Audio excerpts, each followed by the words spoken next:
Hello everybody, and welcome to Theology 101. Today we are going to look at the book of Zechariah. The book of Zechariah is the 38th book of the Old Testament.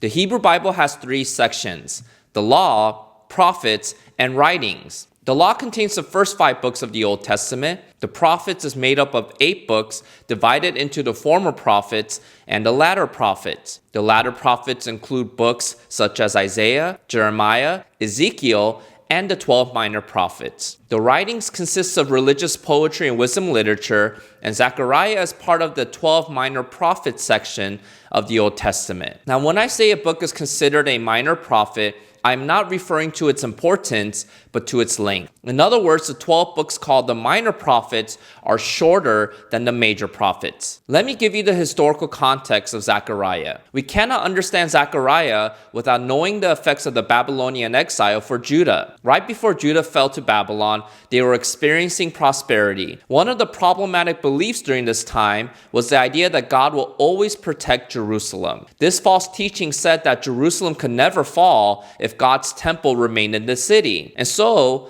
the prophet Jeremiah mocked this false teaching by saying this: "Do not trust in these deceptive words. This is the temple of the Lord, the temple of the Lord, the temple of the Lord." So God's prophets condemned this false message for the false hope it offered Judah. Many prophetic texts explicitly said that God will exile Judah as slaves to Babylon. However, Judah did not believe this message. When the Babylonians sacked Jerusalem in 587 BC, this completely devastated Judah. Later, under Persian rule, Judah was allowed to return to Jerusalem and rebuild their temple. Both Haggai and Zechariah confronted and challenged Judah to complete this task. Haggai encouraged Judah to build the temple by describing an unexpected hope that the glory of this temple will surpass the glory of Solomon's temple. Following Haggai's words, a few weeks later, Zechariah started to preach. Like Haggai, Zechariah gives hope to Judah. Let's look at Zechariah a little closer. In the 8th month,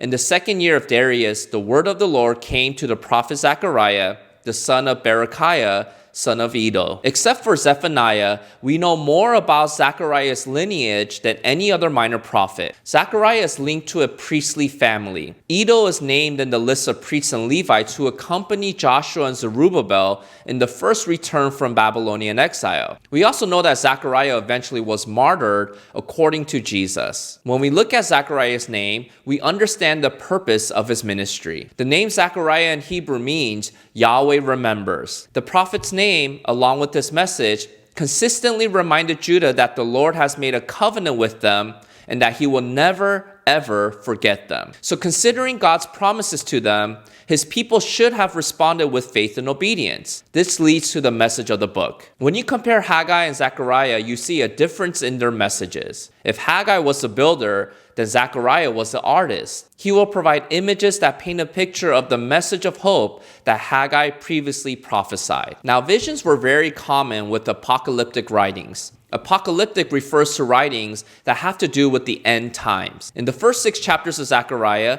there are 8 visions. Zechariah chapter 1 verse 1 to 17 depicts a man on a red horse, which represent God's dominion over Israel's rebuilding. Zechariah chapter 1 verses 18 through 21 depicts 4 horns and 4 craftsmen, signifying God's judgment on the nations who persecuted Israel. Zechariah chapter 2 verses 1 through 13 depicts an image of an inspector, which represents God's bright future for Jerusalem. Zechariah chapter 3 verses 1 through 10 depicts the cleansing of the high priest, which symbolizes God's requirement for holy worship. Zechariah chapter 4 verses 1 through 14 provides a vision of a gold lampstand and 2 olive trees, which symbolizes God's provision for Israel's future. Zechariah chapter 5 verses 1 through 4 gives a picture of a flying scroll, which describes God judging Israel for breaking their covenant. Then Zechariah chapter 5 verses 5 through 11 gives a vision of a woman in a basket, which describes God removing sin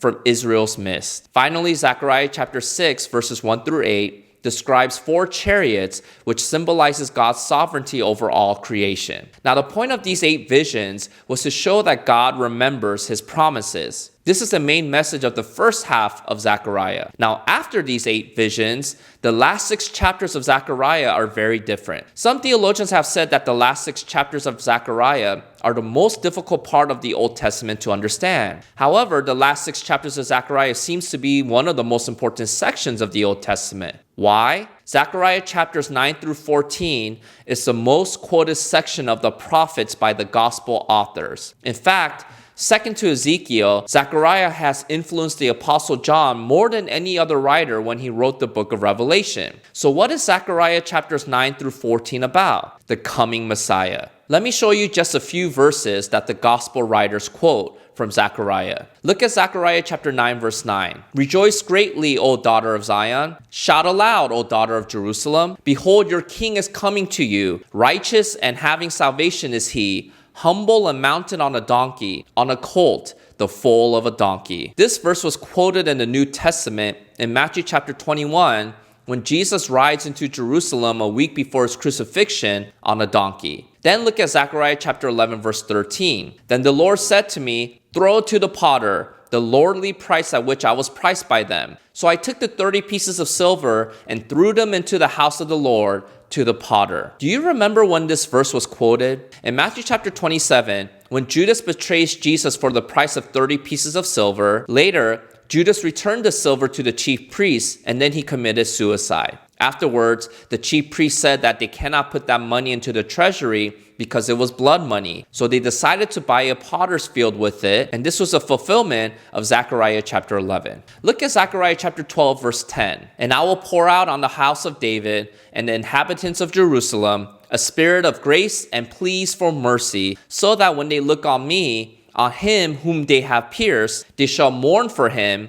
as one mourns for an only child, and weep bitterly over him as one weeps over a firstborn. When you look at John chapter 19, after Jesus died on the cross, a soldier pierced his side with a spear. Blood and water came out, and John mentions that this took place to fulfill Zechariah. Then the second part of Zechariah chapter 12 verse 10 is quoted by the Apostle John describing Jesus' second return. Behold, he is coming with the clouds, and every eye will see him, even those who pierced him, and all tribes of the earth will wail on account of him. Even so, amen. So Zechariah chapter 12 refers to both as the one who is pierced and the one who will return to Jerusalem. Clearly, much of Jesus' ministry is a callback to Zechariah chapters 9 through 14. As Zechariah predicted, Jesus would judge Jerusalem and their temple. His disciples would abandon him. He will be pierced by his enemies. He will be betrayed for 30 pieces of silver. And he will return to Jerusalem as a humble king who will bring peace forever. So we see from Zechariah that God has not forgotten his people. He remembers his promises for his people, and he will fulfill it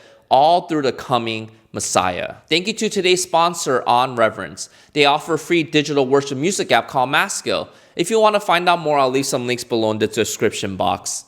If you missed the last video about the book of Haggai, I'll leave a link here for you to watch. And until next time, see you.